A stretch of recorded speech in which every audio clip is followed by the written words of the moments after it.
Greetings. I am Dr. Graciela Canedo Livingston, Provost at Nebraska Wesleyan University. I want to welcome you to this year's presentation of Spooky Evenings. We here at Nebraska Wesleyan are excited and proud of this event that brings together scholars, artists, authors, and filmmakers to discuss the topic of horror in its various manifestations across the arts and the humanities. Professor Juan Jose Castaño Marquez and Dr. Matthew Jarvis have been working tirelessly to bring you the best scholarship in the field of horror through this unparalleled digital humanities event. I would like to acknowledge the generous support from the Nebraska Arts Council, Humanities Nebraska, and the Nebraska Cultural Endowment that helps make quality programming like Spooky Evenings possible. Again, welcome and enjoy this presentation of Spooky Evenings.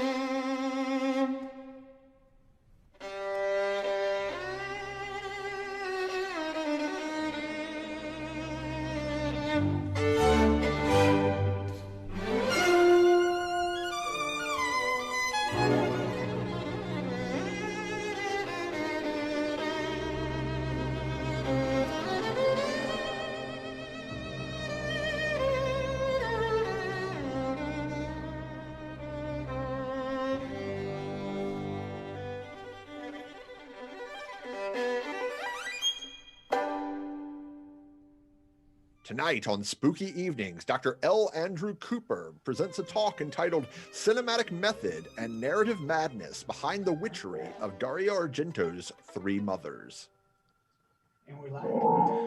Welcome back, ladies and gentlemen, and welcome to my guest, Dr. L. Andrew Cooper. Welcome, sir. Thank you very much. I'm excited about this talk. It's not quite jolly, but it's jolly adjacent. Because you're going to be talking about Argento, whom I, as I was telling you before we went on air, think there is no amount of pages too great to dedicate scholarship to. So I'm going to invite you to give your talk, Cinematic Mothers and Narrative Madness Behind the Witchery of Dario Argento's Three Mothers. So I shall let you begin at your leisure, sir. Okay, well, thank you very much, Matthew. Again, I am Andrew Cooper, and as you've heard at least twice now, the name of my talk is Cinematic Method and Narrative Madness Behind the Witchery of Dario Argento's Three Mothers. And I'm going to share my screen now so that you can see the presentation that I will be working from. Okay, so the talk I'm giving today is about probably Dario Argento's most famous films, his Three Mothers trilogy. And I'll be talking about how magic works in that trilogy. And the talk is based mostly on my book about Dario Argento that is getting to be almost 10 years old, but it's a simplification in some ways, but also an updating of the arguments in that book, somewhat in light of the ways my thinking has changed, but also in light of the remake of the first film in that trilogy, Suspiria. And I'll be addressing the remake at the end of the talk today. But before I get into the three films of the Three Mothers trilogy, I wanted to talk a little bit about Argento in general, in order to say that even if you think you don't know who Dario Argento is, you really do, because you're familiar with his legacy. His first film, The Bird with the Crystal Plumage, was released in 1970, and it was a breakthrough international success. And it created a legacy for Italian films around the world, Italian horror films around the world, and particularly in the United States. And I want to talk a little bit about that. The Bird with the Crystal Plumage is called what is called a giallo film. A giallo, very briefly, is a very particular kind of Italian thriller or horror film. Giallo means yellow. They're named after these thrillers that were published as books. They were often translations of English novels or other novels. And the films are known for a number of formulaic elements, but particularly for their set pieces that are basically long stalking sequences where some kind of killer is stalking someone and ultimately killing that person in gruesome ways. And so it's not hard to imagine how this giallo film led to the slasher film that at least in the United States, we're all much more familiar with. And so we take a film like Dario Argento's Deep Red, which is probably his best known giallo from 1975, and we can see how it led to a film like John Carpenter's Halloween, which came out in 1978. And John Carpenter, of course, was very much aware of Dario Argento and where some of his material was coming from, and he gave a tip of his hat to Dario Argento's Deep Red and his episode from the series Masters of Horror, Cigarette Burns. A lot of that episode happens in a movie theater where mystical and scary stuff is happening, and the movie theater just happens to be showing Deep Red. So the legacy of the slasher, the legacy of the giallo leading to the slasher gets its props from John Carpenter there. But Dario Argento's work helped to prop up the Italian industry, the Italian horror film industry in general. Mario Bava, an Italian director who was actually before and a big influence on Argento, has a film called Bay of Blood that was released in 1971. It has an obvious influence on the Friday the 13th films. Basically, it's a body count film with people getting killed by a lake, similar to Friday the 13th. And I haven't done a comparison back to back of the Friday the 13th films with Bay of Blood, but I have read that Friday the 13th and Friday the 13th Part 2 directly lift a couple of their murder sequences from Bay of Blood. So again, we can see the American traditions growing out of the Italian traditions that Argento helped to prop up. A little more nefariously, there's a film called Cannibal Holocaust that you might have heard of, directed by Ruggero Deodato. It is not a giallo, it is not a slasher. It is known far and wide as one of the most disgusting films ever made. It also is a film that happens to rely on the idea of found footage being central to the plot. So in the US, we tend to think of the Blair Witch Project from 1999 being the beginning of the found footage craze. Well, it may have reignited the found footage craze, but really, if you want to give props where props are due, it may have started with Cannibal Holocaust back in 1980. So again, this Italian legacy goes back to what Dario was doing back in 1970. So more about what you know about Dario Argento. He has a continuing influence on contemporary horror. Pascal Laugier's excellent French film Martyrs from 2008 is dedicated to Dario Argento. It is a gruesome film. It is a hard-hitting film. In my opinion, it's at least one of, if not the best horror film to come out in the last 20 years. And it's barrier-breaking art horror. Dario Argento's fans, and some of his critics at least, have argued for decades that his films need to be read through the lens of art house rather than mainstream films. And Martyrs likewise asks you to read it philosophically, to take it very, very seriously, even though it is gruesome and hard-hitting. So there's that line of influence there.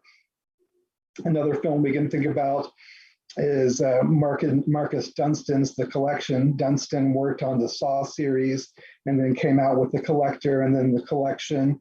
These films are very much in the tradition of Grand Guignol, emphasizing gore, emphasizing pain, which Argento was very much known for doing. If you've seen the movie Juno, Juno is very into Argento before she gets introduced to Herschel Gordon Lewis, who is even gorier, but not nearly as talented.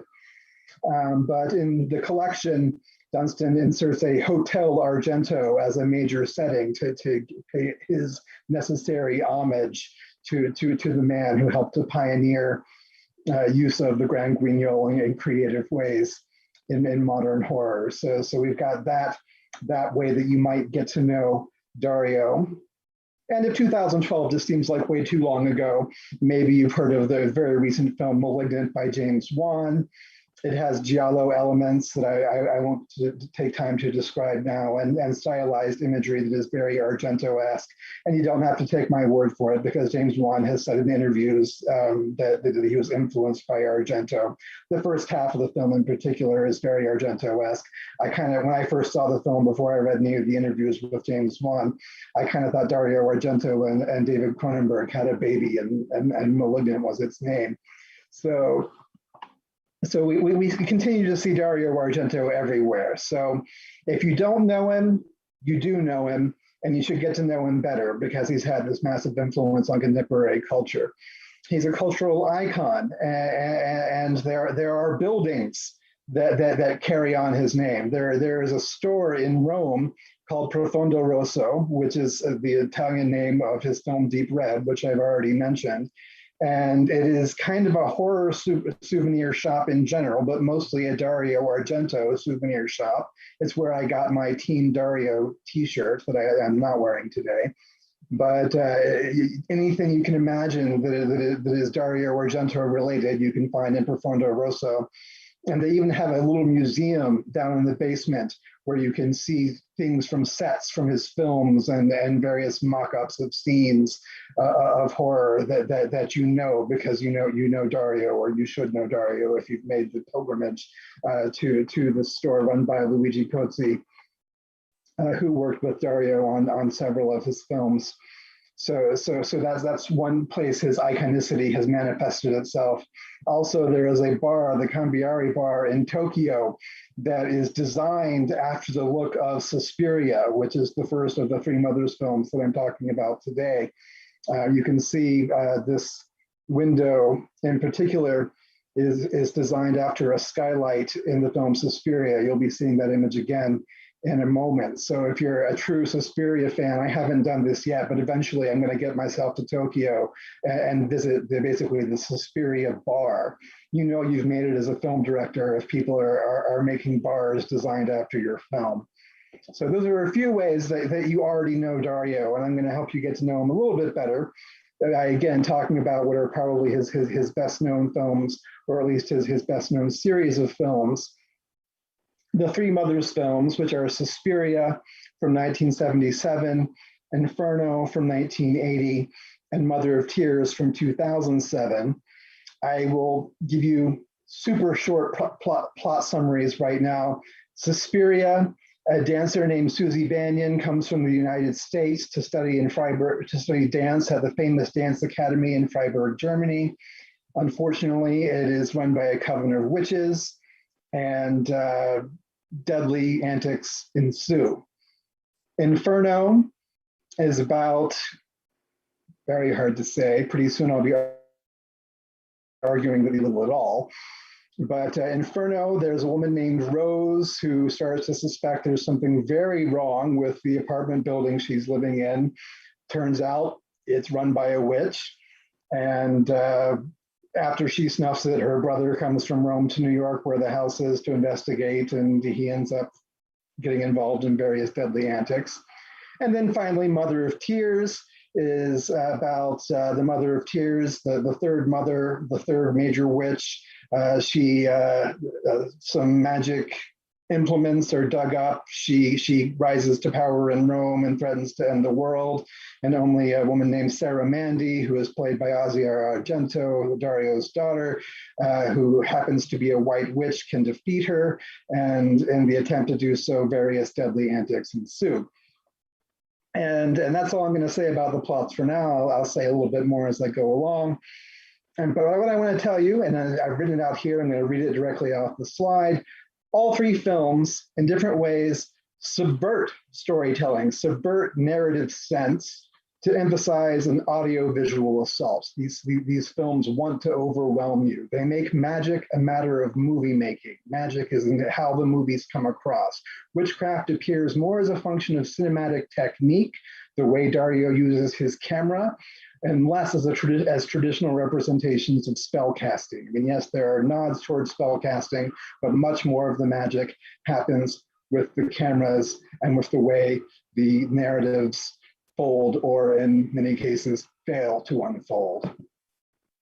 So I want to start by talking about the cinematic methods for making magic with movies. And the methods I'm going to talk about overlap. They occur in multiple films, but I'm going to talk about what I think are the most salient techniques in each film. So with Suspiria, I'm going to talk about the magic camera, the magic that Dario Argento creates with his use of the camera, and the insanity of the images that he produces for you to try to take in. And here's that repeated image of the skylight that I promised. And this is an image that I'm describing as kind of insane. It's architecture. It is a room, but the geometry, the shapes, the colors are part of an assault as the images pile up. In Inferno, I'm going to change directions a little bit and talk about his use of interiors, his use of settings, and the architecture that he is focusing on, the building where the witch lives, as a way of conveying ideas about magic. And then finally, when I talk about Mother of Tears, I'm going to switch from interiors to exteriors and the idea of an insane city, which in this case is Rome. Rome becomes very important for Dario Argento and Mother of Tears. It's important through many of his films. Many of his films are set in Rome, but it has a specificity in Mother of Tears that he doesn't often use. So to start with Suspiria, probably his most famous film. It's either that or Deep Red, but most people know Suspiria the best. I want to talk about the magic camera and the first death sequences in the film. And as I've already mentioned, the decor surrounding these deaths is itself menacing. And this first shot I've put here, you can see Pat Hingle, a young woman who is running out of the dance academy just as the main character, Susie Bannion, arrives. She goes to see a friend of hers, and she enters the building, and she's immediately dwarfed by this overwhelming Art Nouveau design, and her already overwhelmed mood is further overwhelmed by the set that engulfs her, and so she travels deeper into this sort of maddening place. But she tries to calm down. She starts drying off because she's been running through the rain, and she gets into this room where she has a fixation on the window. She seems sure that there's something horrible going on outside the window, and the somewhat famous soundtrack of the movie plays. Their synthesizers and drums, and we get a series of shots of her looking out the window, and then long shots from outside the window showing her. And we don't know where these long shots are coming from because they seem both motivated and unmotivated at the same time. She's looking out as if she's looking for someone, and there's a sense that this is a point of view shot, but we're also too high up off the ground for someone to be standing there looking at her. So it could just be a reverse shot coming from nowhere. But the way the reverse shot pattern keeps repeating as she's approaching the window, looking out, and then something's looking back at her, there is a suggestion that there is some kind of force out there looking at her. So again, the shot reverse pattern creates the impression of an unseen presence that is finally justified when glowing eyes appear outside the window, and pretty soon after that, she is attacked. So it's the use of a fairly typical editing pattern that suggests the presence of magic, but we have no other, there's no witch standing outside casting a spell, there's no glittering starlight or anything else like that. There's no typical representation of magic beyond the editing. and again, the music that is playing. So it's the use of the camera, it's the use of the editing that creates the presence of magic. And unlikely patterns begin to emerge as again, she is attacked and she runs around, she gets stabbed quite a lot, it's very gory. And the film goes into a kind of aesthetic overdrive. Finally, she is stabbed in the heart, she is hanged, she breaks through that beautiful stained glass we were just looking at. And as the stained glass falls, her friend, who's been going around trying to get help, screaming that there's a murderer, gets killed by the falling glass and beams that were holding up this falling glass. And we get this still composition that is, in my mind, even though I've looked at it and talked about it probably 100 times now, completely wild. This is not a moment of realism by any stretch of the imagination. People have complained, well, his blood doesn't look like blood. The blood isn't supposed to look like blood. The color of the blood we see coming out of the friend here is more the color of the pattern of the floor. We have these shapes, this black, the black and white and red. We have a match between the red and the red here that is almost perfect. We have her body forming shapes, the echo angles that are in the floor. Actually, I had a student point out to me once that the beams that have hit her almost exactly in the center of her body, conveniently connected by buttons here, is almost like a compass that could be drawing the circle that seems to be framing her here.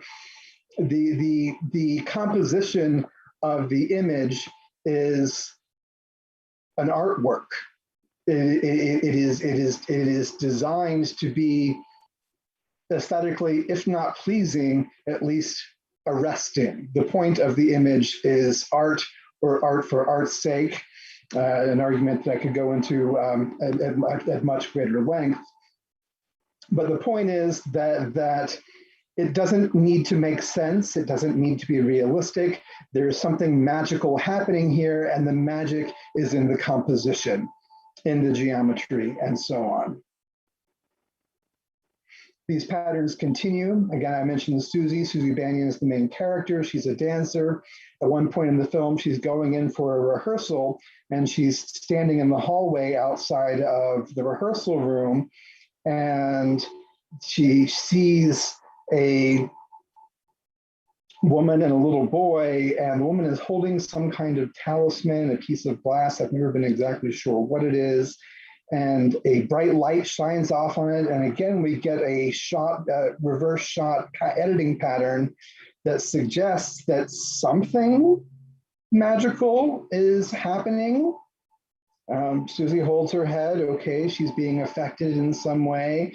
There are no magic words spoken, but we do have the soundtrack, again, some synthesizers and drums, and the soundtrack actually has a little bit of lyrical component to it, because someone on the soundtrack, it's not diegetic, it's just on the soundtrack, shouts the word witch. So shouting the word witch signifies the presence of magic, along with the long shots down the hallway and the shot reverse pattern and the glowing light. And then right after that, she goes into her rehearsal and she can't dance. She kind of stumbles around the rehearsal room like a puppet on strings whose operator doesn't know how to use her. And she's holding her head and she tries to dance around until finally she just collapses. And so we don't know for certain that she has been the target of witches. We haven't seen anyone wearing a pointy black hat or anything like that. But post hoc ergo propter hoc, after this, therefore, because of this, because she's had this experience in the hallway, the editing, the sequencing of the shots suggests causality. Okay, she's had this shot reverse shot experience. That must be magic. That must be why she can't dance. Of course, post hoc ergo propter hoc is the name of a logical fallacy. There is no logical reason to come to this conclusion, but the film points us in that direction with the camera shots, with the editing. So again, it is cinematic technique that is creating the witchery, that is creating the magic. We see this in another sequence where the blind pianist who plays for the rehearsals for the dancers, he gets on the witch's bad side, so he's fired, and he's walking through this neoclassical square at night, and we start to hear the music, and the camera starts going wild. We start to get these incredibly extreme long shots from the tops of buildings. And then close shots of Daniel, who is blind, sort of looking around saying, who's there, looking around, turning his head around, saying, who's there, and then we get the high shots again, and then close shots again with the music. So again, we have the suggestion that there is some sort of menacing magical presence, but it's no substantiation of that.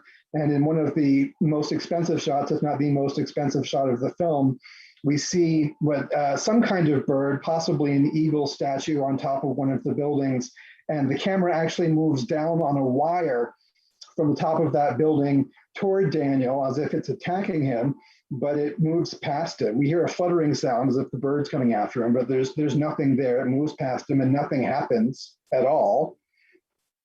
So again, the sense of menace because of what the camera is doing. But what happens, instead of these distant threats materializing, is that ultimately Daniel's cute little seeing eye dog jumps up on him and rips out his throat. And that's where the threat materializes. So we've had, was it the swooping camera that infected the dog somehow and made the dog turn bad and kill his master? I don't know. There's no logical explanation of that, but we've had that suggestion again of the camera doing naughty supernatural things, and that's why the good dog turns bad and eats some throat, and so the camera is responsible. Switching gears to the second film in the Three Mothers trilogy, we have Inferno. And I meant to say this before, I don't think I got this out. Inferno is where the Three Mothers mythology actually gets introduced. The Three Mothers are Mater Suspiriorum, Mater Tenebrarum, and Mater Lacrimarum, the mother of sighs, the mother of shadows or mother of darkness, and the mother of tears. Suspiria, the only real reference to that is the title. Suspiria, and there's some sigh-like snoring that goes on when the head witch is around. But when Inferno is introduced, we get introduced to a book called The Three Mothers by an alchemist and architect whose name is E. Varelli, and we get some narration from that book that establishes what little plot Inferno actually has. So Inferno is what really turns the single film Suspiria into a trilogy by introducing that mythology. And the architect Varelli is the one who designed the three houses of the Three Mothers. The house we saw where the Dance Academy is in Suspiria, the house that is introduced in Inferno, and the house that is introduced in Mother of Tears. And at the beginning of Inferno, as I mentioned briefly, there's a character named Rose who is living in an apartment building, and she gets a copy of the book, The Three Mothers, and begins to suspect that her building is one of the houses of one of the Three Mothers, Mater Tenebrarum, the Mother of Darkness. And so she ends up investigating the cellar of this house, and she descends into the cellar, and there are strange lights, and it's twisting, and at first it seems like a normal cellar, but then she goes down these twisting stairs that are lit up blue, and then through this crowded area that leads to a creepy purple light, and then she finds a hole in the ground that is filled with water, and like anyone would do, she naturally dives in and swims into this sort of underwater fantasy space, where, as you can see in this image, there are candelabra, there are these billowing orange curtains, there's this beautiful ornate fireplace, there's a big portrait of Mater Tenebrarum, and ultimately there's a rotting dead body that kind of attacks her, and she has to swim away. But it's like a fantasy sequence underwater. And there's no indication of why there's this huge underwater almost ballroom-like space in the cellar of this house. It doesn't seem like the house would even be able to stand over that much flooded space, but that doesn't really seem to matter.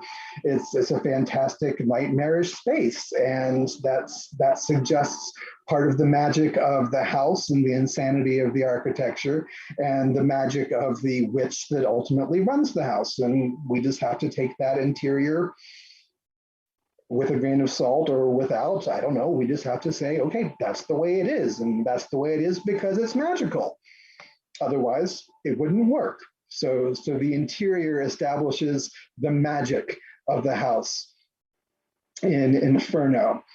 And this happens again. Rose ends up dying a nasty death, and her brother Mark, who has been in Rome, comes from Rome to New York to investigate the house where Rose was. And he also begins a descent into the house. He's in one of the main rooms of the house.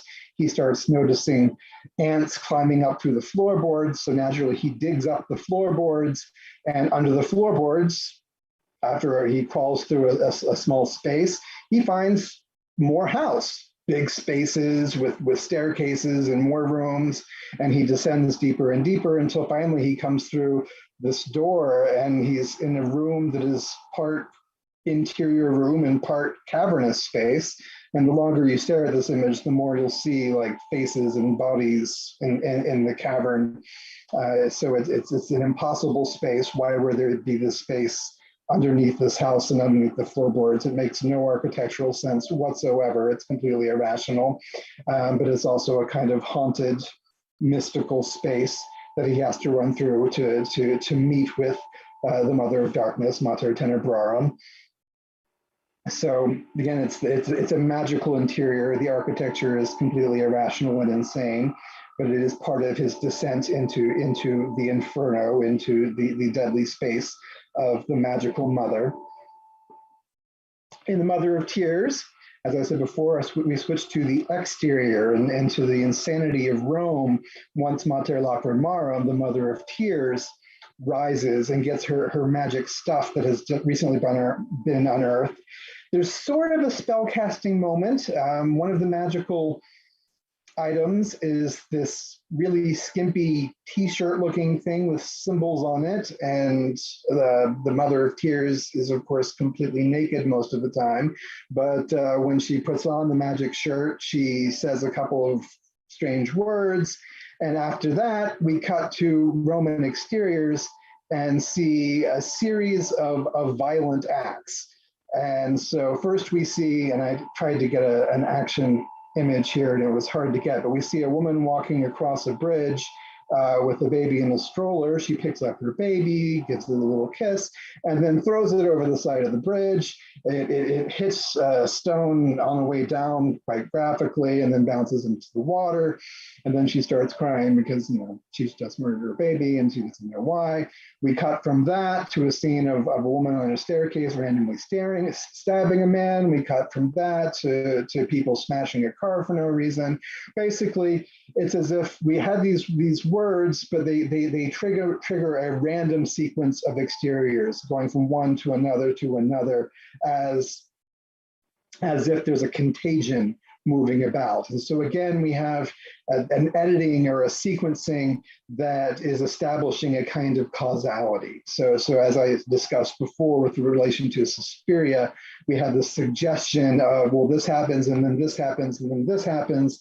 The sequence, post hoc ergo propter hoc, is the reason for it happening. And then so the magic is the contagion, and the film is the vector spreading the contagion among Rome's exteriors.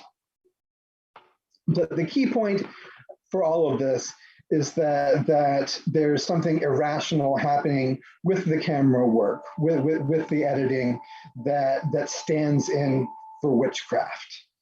And what helps to support that irrationality on the level of cinematography and on the level of editing tends to be completely irrational storylines. When people complain about Argento, they often complain that his movies don't make a lot of sense.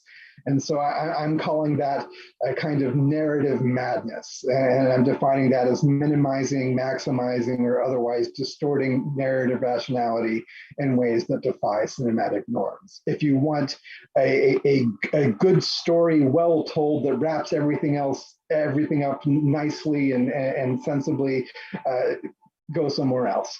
Suspiria and Inferno and even Mother of Tears aren't going to satisfy you. In Suspiria, you get competing and largely irrelevant explanatory frameworks. When Susie Bannion, the main character in Suspiria, starts to figure out that things aren't quite right in the dance academy, she goes to seek help from psychiatry of all places, and she goes to, I can't actually read the name of it, but it's the 6th meeting on psychology and psychiatry, something or other, to talk to one of the girls in the dance academy's doctor. The girl is now dead, she doesn't know this yet, Dr. Mandel, who gives a long speech about how the current craze for the occult is more a matter of psychology. It's not a matter of, luck is not a matter of broken mirrors, but broken minds. He's sort of dismissive of that. But then he defers to Professor Milius, who is standing nearby, who gives another long speech, which concludes that magic is everywhere, a recognized fact. So we have these two experts. One says magic is basically bullcrap, and then another expert who says, no, magic is real and it's everywhere. And the first guy defers to the second guy, and Susie, meanwhile, is sitting there listening and nodding her head as if everything makes sense altogether, even though they're completely opposite viewpoints. And neither one really matters very much to what happens in the movie, because Susie goes back to the dance academy. There are more shenanigans, and finally she ends up facing the evil mother, the head of the coven, and she has a fight. She ends up picking up this it's kind of like a dagger, kind of like a pin, and stabbing the big bad witch, who then dies, and the building self-destructs, and she walks away in the rain with a big smile on her face. And I think most audiences are left thinking, what the hell? She's supposed to be this big bad witch, and all you had to do is stab her with a little needle, and she dies, and everything falls apart, and everybody dies, and the heroine gets to walk away smiling in the rain. It's what I'm calling a throwaway ending. The ending is basically a big nothing at the end of a lot of noise and a lot of grotesque images. And why is it a big nothing? Ultimately, I think it's because the narrative doesn't really matter in the story. What matters are all the images and noises that get you there. And once you're there, okay, we're done. And when the credits roll, somewhat famously for Argento fans, the credits say, you have been watching Suspiria. It's like, okay, it's like the end of the ride. Okay, this is what you have been riding. Your ride is now over. You may release the safety bar and get out of the roller coaster and go home. So the narrative falls apart. The explanations don't matter. The ending doesn't matter, and so on. Inferno, even worse. If you think having a bad narrative is or having a nonsensical narrative is a bad thing, Inferno is even worse. The narrative sprawls, much like the house that I was talking about. It doesn't quite fit together. For example, there is a bookstore owner who sells the Three Mothers book to people. There's a sort of side story about him having a real problem with all of the cats who are running around his bookstore where he also lives. And so there's a sequence where he bags up all the cats and goes to drown them in the river. And he's somewhat disabled, and so he falls into the water, and then rats start to eat him, and then an eclipse happens, and a butcher working at a nearby meat store comes down and finishes him off. Why? What does this have to do with anything else in the movie? I don't know. It's kind of cool to watch, but does it have any connection to the rest of the narrative? maybe tiny threads, but not much of one. No, it just happens. Beyond that, there are images that pop up in the film that seem to have nothing to do with anything else. Early in the film, before Mark leaves Rome, one of his friends, Sarah, ends up being the target of some kind of witchery. And as she is about to be attacked, we see an image of gloved hands. Whose hands are they? I don't know. Cutting up paper dolls and cutting off their heads. And as this is happening, we see a lizard eating a moth.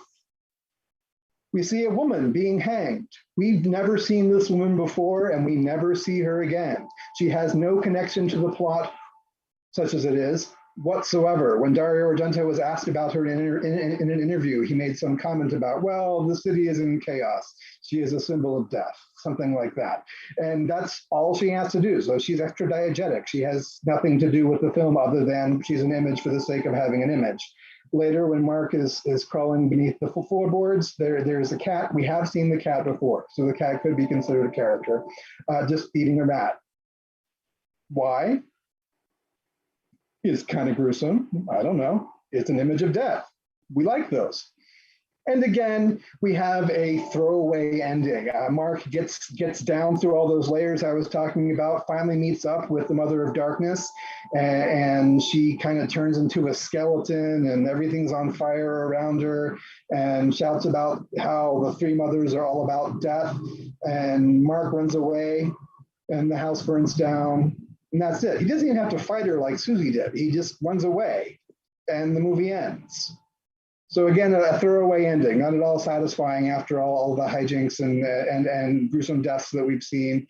The movie just kind of ends with a fire and our hero not having to lift a finger against the evil witch who dies because her house is on fire. And he didn't even set the fire.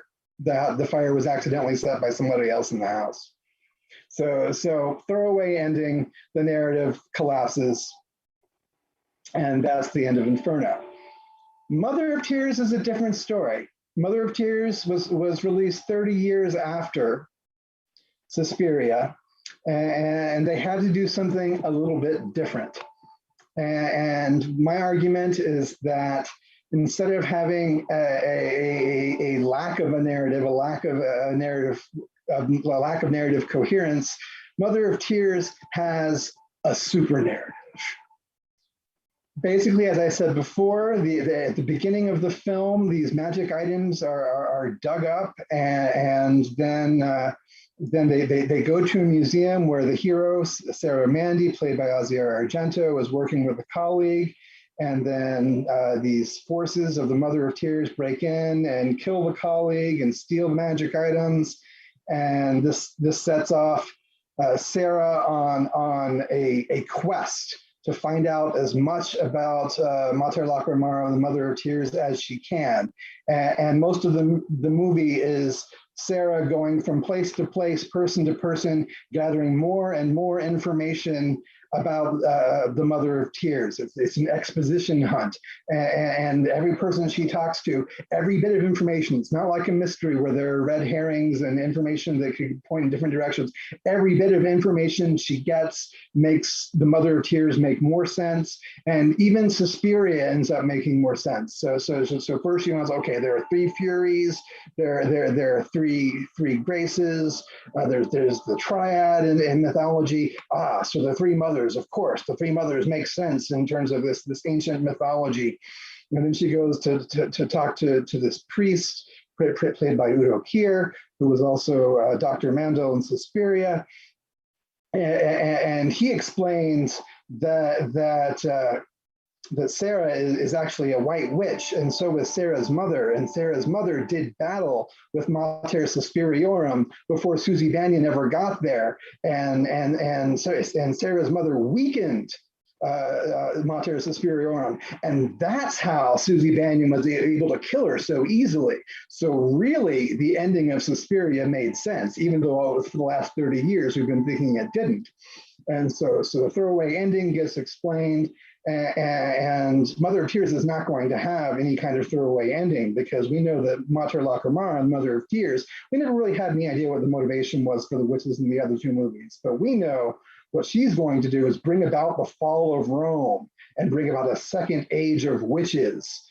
And so there's this big ending, this big telos for the film where it's going. And so what Sarah has to do is develop her white witch powers and bring down the Mother of Tears to avert the fall of Rome. And ultimately, of course, that's what she does. She goes down into this pit underneath the special house in Rome and takes off the skimpy garment that I told you about, which causes the building to start to collapse. And the Mother of Tears gets impaled by this giant obelisk, very phallic, very obviously sexual, and then the cop that's helping her emerges with her back into the sunlight, and they have saved the day, they've saved Rome, they've saved the world.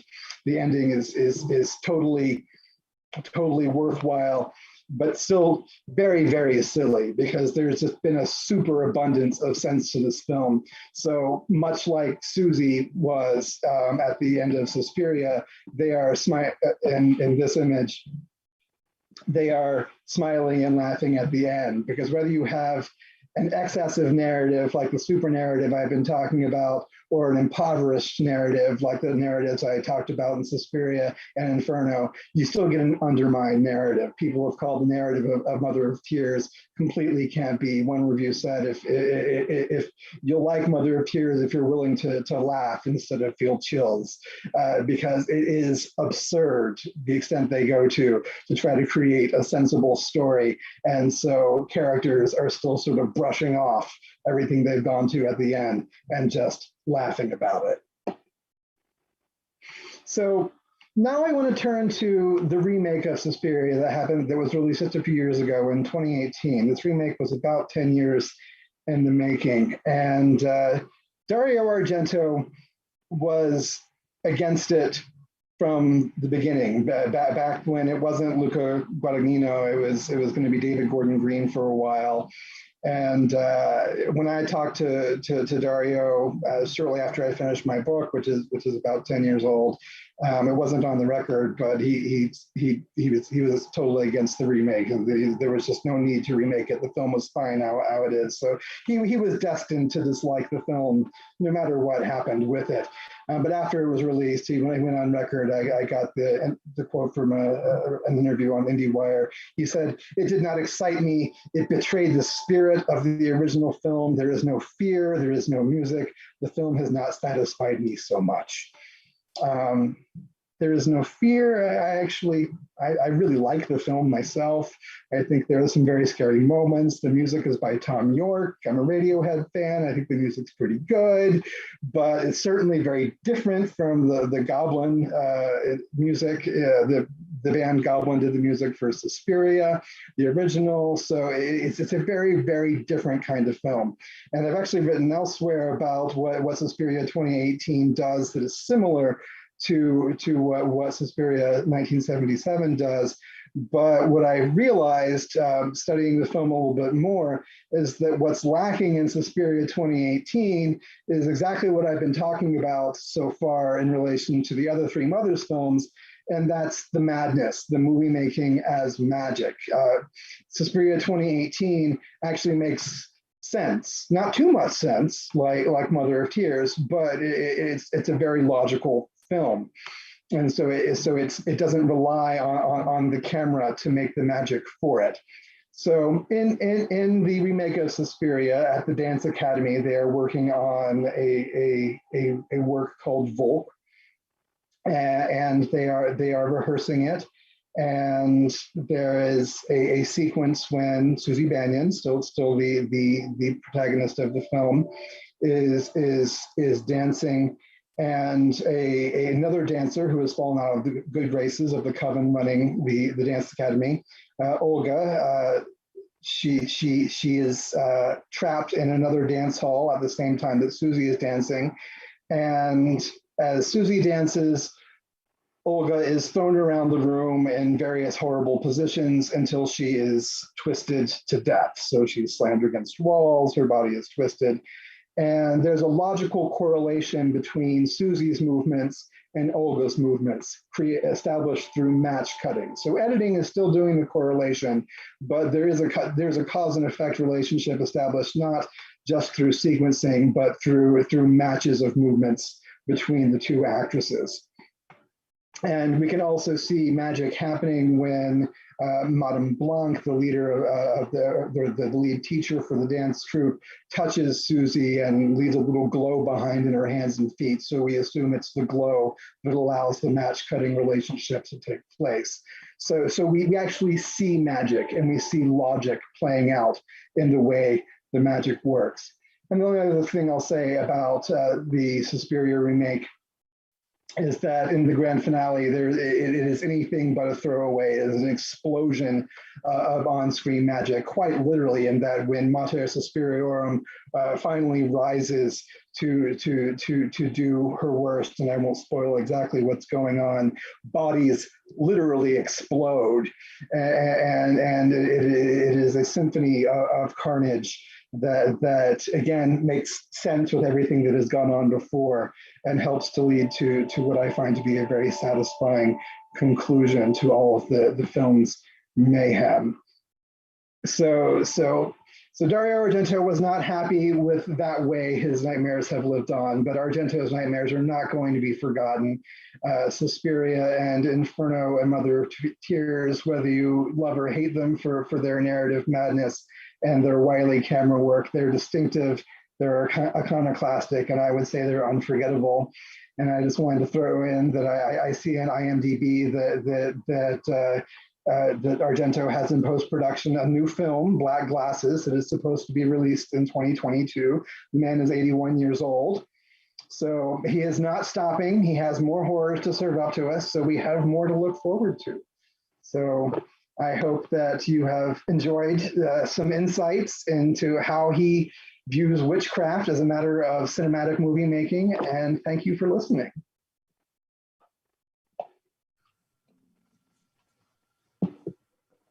Thank you.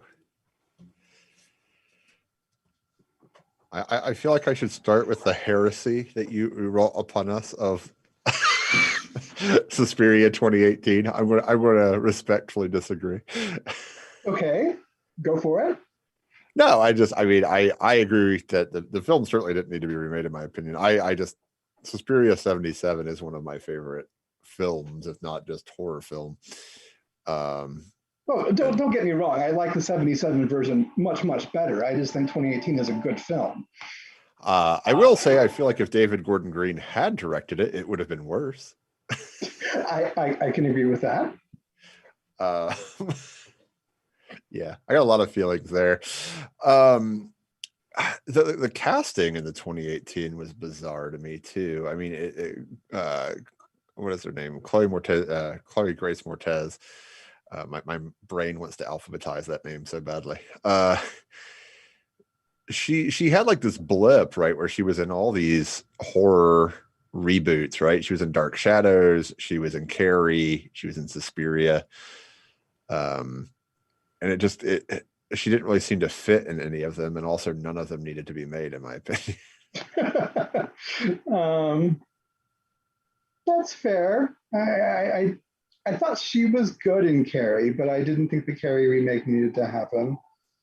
Yeah, it was the second remake, right? It wasn't even the first remake of Carrie. Yeah, I don't think. I mean, I like De Palma's Carrie, but I would love to see a Carrie that did actually more with Stephen King's book. But that's beside the point. Yeah, Chloe Grace Moretz's role in the 2018 is really kind of bizarre, because they don't develop her much at all. She's freaking out, and then she shows up when she shows up later, not looking too well. Yeah. I think Dakota Johnson, that's her name, right? Does pretty well as Susie. She's very, very different from Jessica Harper in the original Suspiria. But it's a very different movie. It's a very different mood. I think the politics of it have a lot in common with the politics of Argento's earlier film. Sure. But visually, orally, it's a completely different animal. I mean, you can probably tell by our set that I'm quite into, and our lighting, that I'm quite into Argento. You do have good color. You know. So the it's kind of weird because we coincidentally here, right, in terms of the remake of Suspiria, have already invoked De Palma through Carrie, and you got another weird 6 degrees of Kevin Bacon here with Jessica Harper, right? Because she's in De Palma's Phantom of the Paradise, right?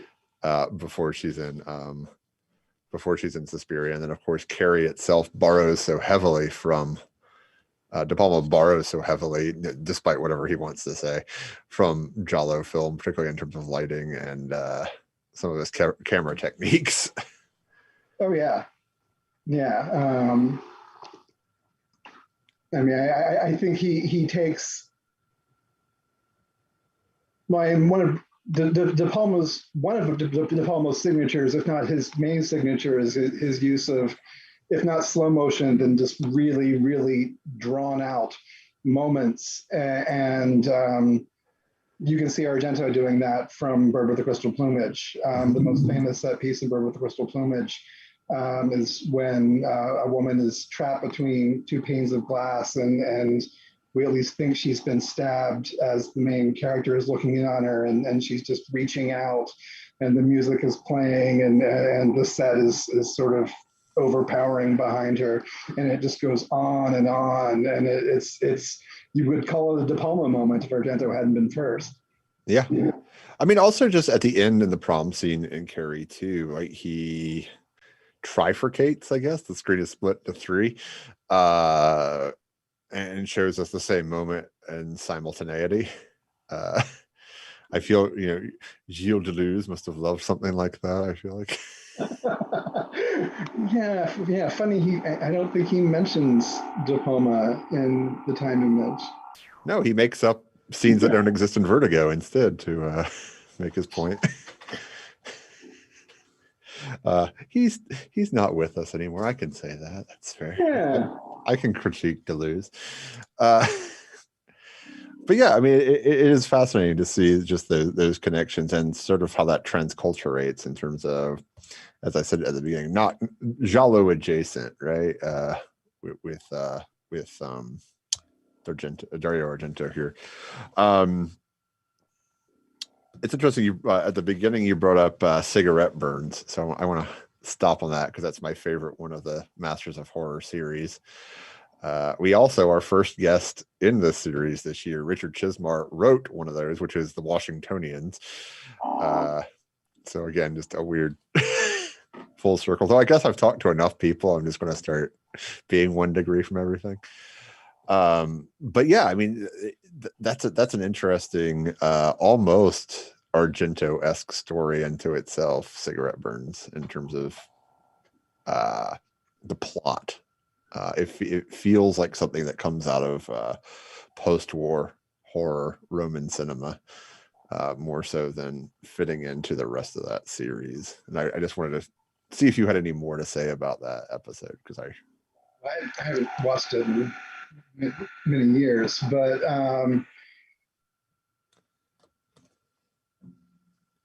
well, I think so. I mean, I think that's the one that is it Udo Kier who ends up feeding his intestines into the projector? Yeah. So yeah, I mean, there's a more literal marriage of film and flesh in that film, or in that episode, than we see in the Three Mothers films. But I think that theme and that sort of obsession in Italian horror of an equation between art making and murder. Well, in Cigarette Burns, right, it goes even more toward blasphemy, right? Because he's captured the angel who was in the Right. film and things, and taken its wings off and mounted them above his private screen. Well, and this is something that Argento does less, but like Lucio Fulci, had evil priests and other things. I mean, there is a force in the giallo that is, if not antipathetic, at least questioning of religion or willing to use religion as fodder for horror, which I think, of course, we see all over the film Martyrs, which I brought up earlier. Yeah. And I think that iconoclastic spirit energized the entire Italian horror movement of the 70s and 80s, and I think continues to resonate today. Yeah, I mean, you mentioned are you thinking like Don't Torture a Duckling? Is that the one? Yeah. Great movie. Again, nutso plot though. Like, I don't think it's necessarily just the three mothers. Like, a lot of these have sort of, where is this going plot, and then it turns into like the most absurd things out of opera. It feels like at times. Mm-hmm. Well, and I mean, Argento loves opera. He has directed opera, and in addition to making the horror film called Opera, he made a film about someone trying to direct Verdi's Macbeth, and then ultimately later in life directed Verdi's Macbeth. So he's had a fixation on opera on multiple levels through most of his career. So I think a lot of the downgrading of narrative in favor of a different kind of aesthetic fulfillment, he comes by it honestly. Yeah, I mean, it is interesting to bring up opera because it's a perversion in a way of the Gaston Leroux Phantom of the Opera with like a lot of Freudian mom issue subtext, right? Which again pervades this type of cinema. Indeed. Yeah, I write at length about psychoanalysis in my book on Argento, but yeah, Argento has had a sort of arm wrestling relationship with psychoanalysis throughout his career, and I mean, it adds depth in some places and fraught surfaces in others. I will say, the aspect of torture in opera is actually one of my great fears, which is the needles taped under the eyelids, because just things getting near eyes bother me. Unshin Andalu still sort of like never ceases to fascinate me in terms of like one of the worst things ever put out there in terms of filmic horror. The razor blade over the eyeball. Yeah, that intellectual montage sequence. And then of course, you get it not subtly iterated again when we get to Hostel, right toward the end there. And of course, Eli Roth is obviously going to pick up on a lot of these things too. As you brought up Cannibal Holocaust, he directs the documentary Green Inferno as one of his films as well. Right. Which is actually milder than Cannibal Holocaust. Yeah, well, the anecdote we didn't bring up here with Cannibal Holocaust, of course, is that Deodato was actually brought before the magistrate to prove he hadn't committed murder and made a snuff film. Though, I mean, some of the off-screen stories about that are pretty horrifying unto themselves. Not to mention, I mean, they do kill the animals that you see killed in that film, including the giant sea turtle. Yeah, it's not a film I can really bring myself to watch much. I mean, I've seen it a couple of times for scholarly reasons, but it's not a personal favorite. No, I mean, in some films like that, you don't really need to. It's there. I got it. It's in my brain. I don't need to see it again. I feel that way about Requiem for a Dream. It's like, I've seen it. I've seen it exactly once, and that was enough. Yeah. Students often ask me like what the worst thing I've ever seen on screen is, and I always cite the end montage of Requiem for a Dream as like the hardest thing to watch. So,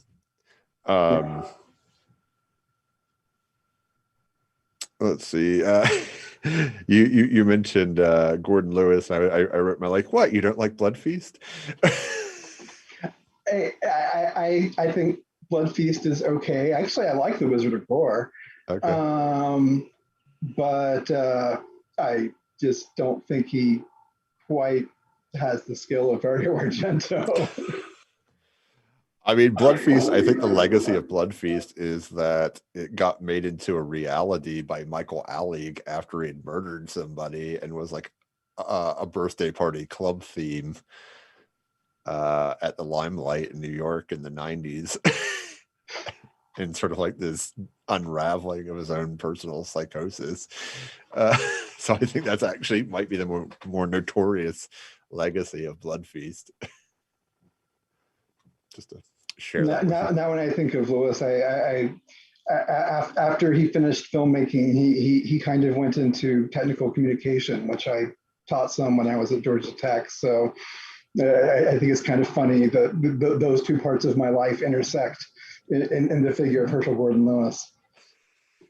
I just always picture too that weird him eating something in a bowl drawing. Have you seen that before? Like that, I don't remember. That's how I always like. It's just locked in my brain as an image of him. I was thinking about the figure outside the window in Suspiria, and I'm wondering. I mean, so the three films themselves are fairy tales. I think we can agree on that, or maybe we can't. At least Suspiria is, and there are nods toward the fairy tale roots in Inferno, and Mother of Tears. There are nods as well. I think the purest fairy tale atmosphere is in Suspiria. Dario Argento said that he was inspired by Snow White and the Seven Dwarfs when he was designing the aesthetic for it. I mean, you'll notice things like he originally wanted to use like 12-year-old girls, and he couldn't get away with that. But all of the doorknobs are higher than they should be to make the girls look like they're, or excuse me, the women look like they're smaller girls, and of course, the color schemes, and he used some of the last Technicolor stock available period to film, and in order to try to get those really vivid primary colors that you can see in the animated Snow White. And so he was very interested in that. There's a moment in Inferno where the character Sarah, not long before she gets killed, pricks her finger on a nail. And so it's reminiscent of Sleeping Beauty. When Sarah in Mother of Tears first gets into the lair of the Mother of Tears and gets knocked over, and it looks like she's going to be captured and killed, the Mother of Tears says, "Who gets to eat the girl?" as like Hansel and Gretel sort of witch. So yeah, there is a constant sort of allusion to the fairy tale universes of witches. It's not consistent enough to be coherent, I think, throughout the trilogy, but it is always there. Well, I wonder if that's because it's supposed to be from the perspective of a 12-year-old girl. And that's why it may not be as consistent. I mean, I'm just, again, thinking about, because I also think about this movie in relationship to Night of the Hunter a lot. Well, so certainly, I mean, the expressionistic design, again, mostly in Suspiria, has an affinity with Night of the Hunter. And Night of the Hunter plays much more on the innocence and peril theme. You don't get a real sense of the innocence of the dancers. Mm-hmm. But the sense of the main goal to escape an evil that claims a connection to the supernatural does make sense. Yeah, I mean, I'm reading my notes trying to make sense of what I was trying to say here because I was writing so fast.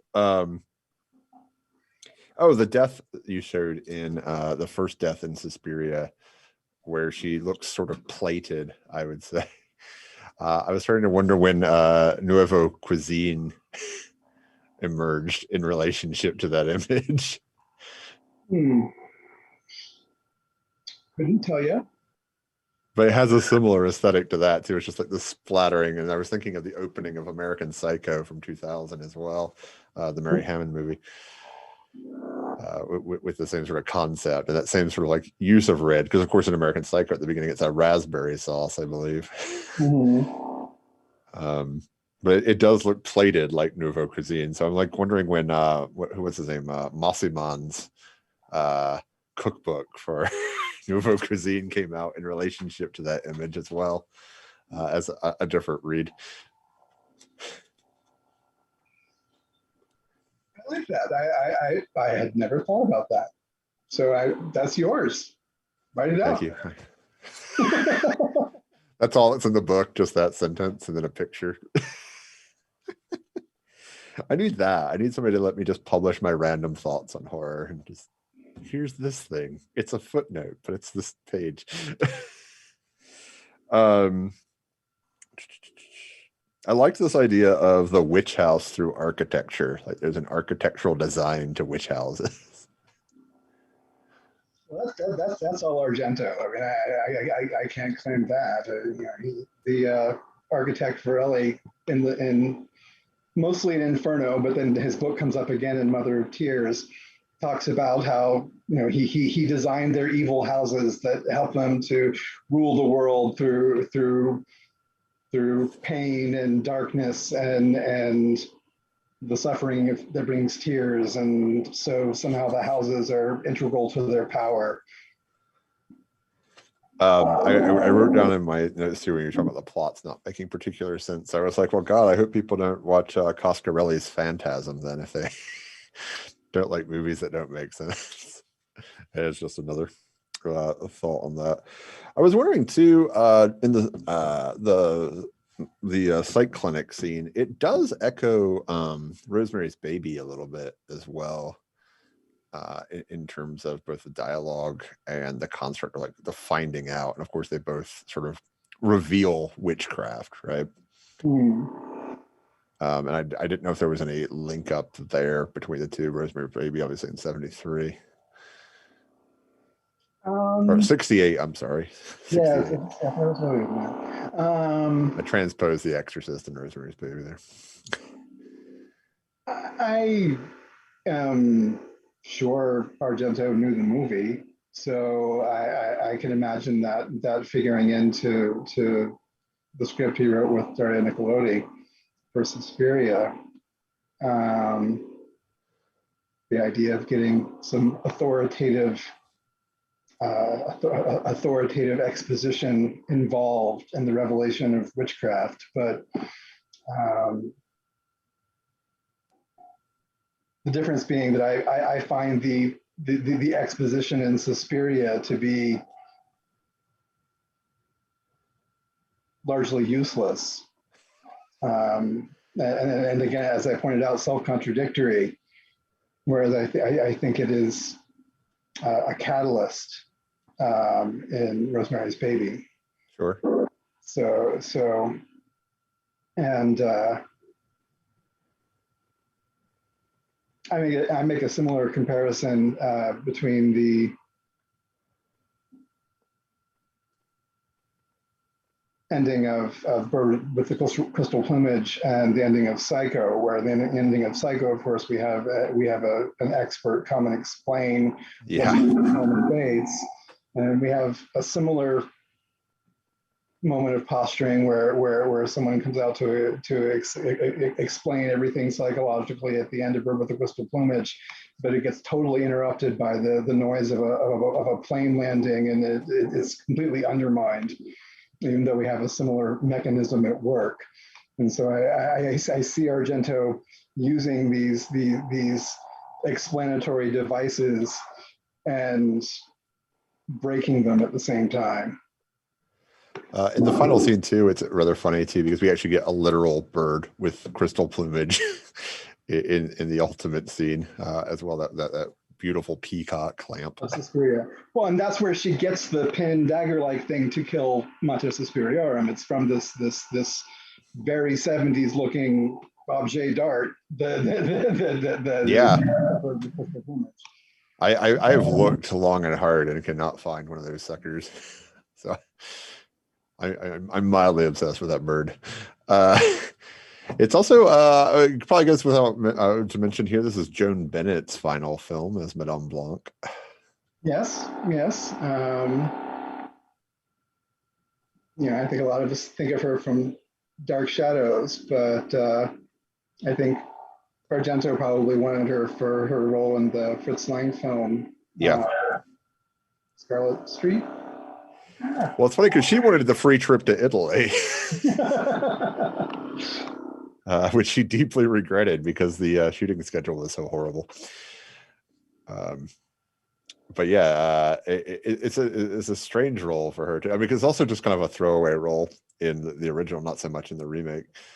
Tilda Swinton is a very different actress. Well, yeah, definitely. I mean, particularly at that stage in their career, Joan Bennett definitely. I mean, if you watch Dark Shadows, right, from 66 to 71, you get a much different sort of like version of her than when she actually sort of like starred in films and things and had time to learn her lines too, for being honest. Udo Kier didn't get to learn his lines for this movie, though. He was barely handed a script. But he does reappear, as you point out. Inferno, also borrowing from the Alain Renat film last year at Marienbad, as one of its inspirations. Another film that's not really about much of anything in terms of a plot. If you read Deleuze, then suddenly it makes sense. Okay. Full circle here. I mean, you're right in terms of the revisionist history. But by the time we get to the third part, Mother of Tears, we do get sort of an explanation on laid to everything, which I guess adds this dreamlike quality to the first two that they didn't actually possess if you watch them. Well, I think the first two have very dreamlike qualities. Inferno more than Suspiria, but I think a lot of the sequences, like in Suspiria, when Sarah, who is Susie's roommate, is running through the academy through all these different colors and finally climbs up and goes through a window and lands in a room full of razor wire. I mean, it's a nightmare, but Right. The illogic of the maze-like building and then going through the room and then for no reason that makes any sense lands in razor wire. It has a nightmarish feeling for me. Oh, to be sure, I guess our perception of it is a little bit. I don't know. If you watch them all three back to back, I feel like you wouldn't buy Mother of Tears explanation quite as readily. I don't know. Maybe that's me. Oh no. That's why I said it's absurd and its need to over-explain everything and it doesn't necessarily succeed in its super narrativity, but it sure tries. And one point I didn't make, even the music tries in Mother of Tears. The motifs from the first two films get absorbed into this much more, I would even say, trite musical score that includes sort of gothic choral chanting and things like that. It's much more typical horror movie sound, but with the much more experimental soundtracks of the first two films folded in. The third film, in some ways, tries to tame the first two films and fails beautifully. It also, I mean, the script languished for a very long time, right? For Mother of Tears. Well, I think several people had a go at it. I don't know how long the versions of the one that finally made it were around. I know too that like the editing process was much delayed, and sort of like the festival circuit nearly wasn't made, and things too, with the tinkering of the film as well, which I mean that's not too uncommon, but it does seem like there was a very long build up before it came into fruition, for better or for worse. And of course, as you point out, we don't even know it's a trilogy until we get to the second one, but that's happened before too. Indeed. After Argento did Inferno, he was sick of it and didn't really want to make the third one. Well, he was literally sick making Inferno, right? He had hepatitis and was in the hospital for the majority of filming. And I think Bava died during the filming of it too, didn't he? Not related, but. Well, yeah, Mario Bava basically did the underwater scene that I talked about for Inferno, and then he died in 1980. So yeah, I guess it was still during production. But I think he had finished the work that they had planned for him to finish. I wouldn't swear to that. But yeah, I was just thinking about like the morose quality in relationship to his feelings on the film. I think there's a lot that just disenchanted him in relationship to it. I do like the underwater sequence. It is very dreamlike. Yeah, it's a beautiful sequence.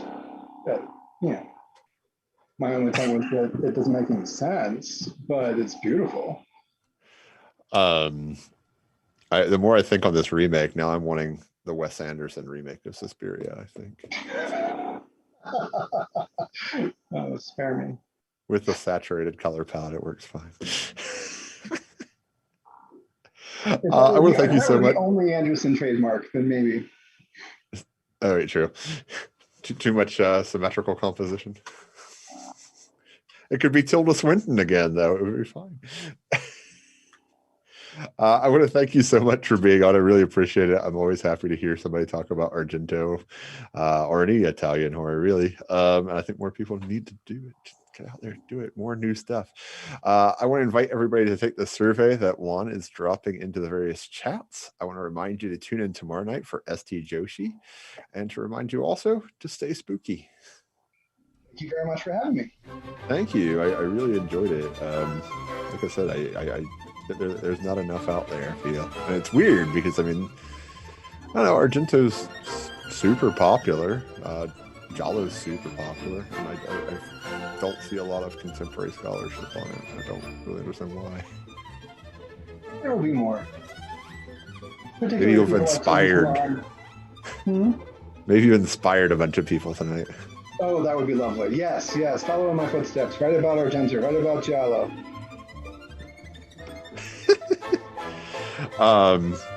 So do you were talking about your screenwriting. Do you write horror as well, or? I do write horror. I have not attempted Giallo, but I do write horror. Okay. And I can get into the Grand Guignol myself. So Argento has certainly influenced me. Do you have black gloves and things? Again, I haven't done Giallo, so I haven't done anything. Just an homage. With black gloves for an homage, but time will tell. Yeah. Maybe you need to do the biopic of Argento. The biopic of Argento. Well, there have already been at least 3 documentaries made about him, so the field could get crowded, but. I was surprised when they did the one for Pasolini with Willem Dafoe playing Pasolini. Oh, I haven't seen that. It's about the end too. It's about the making of Sallow and then his murder. So it was surprising all around, really. I've got to look for that. That sounds really interesting. It's not bad.